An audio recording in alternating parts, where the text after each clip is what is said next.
This is the new OnePlus Watch 2, and I have less than 2 minutes to talk about it, so let's go. After paying 329 euros, you get this small box in which you can find the watch and this plastic thing that I totally forgot to use. But after peeling the plastic layer, and by peeling I mean here it is.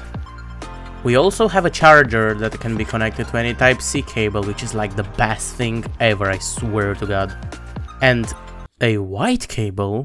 OnePlus, let me remind you that you had red stuff. The watch is incredibly nice, it has Wear OS and features a dual chipset architecture, the Snapdragon V5 for a fast and smooth Wear OS experience, and the BES 2700, which is taking place when you're not using it actively. This means that you get Wear OS only when you need it and the battery of a non-Android smartwatch. Like, this watch lasts for over 4 days, that's actually insane. This watch has purchasable accessories on the OnePlus store, which is the thing that I like the most. This watch is the battery king, and most people would agree with me, but the software could still be worked on a little bit. For example, we don't have that many fitness options unlike the Samsung Galaxy Watch series, like body composition, ACG, or blood pressure. The sleep tracking sometimes is not the best, missing hours of sleep. Let me talk about the phone app that you need to install to use the OnePlus Watch 2 properly.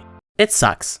You have some settings that you can work with, still it doesn't have a chance if compared to the Samsung Watch Manager, in which you can find all of the watch settings on the app. And watch this, you need to enter the app, press devices, scroll and press more, press take a screenshot, then press another button so you can save a screenshot from your watch on your phone. Thankfully you don't have to transfer the picture from the watch on the phone manually, and it does that automatically. You have 2 buttons, what are you using them for?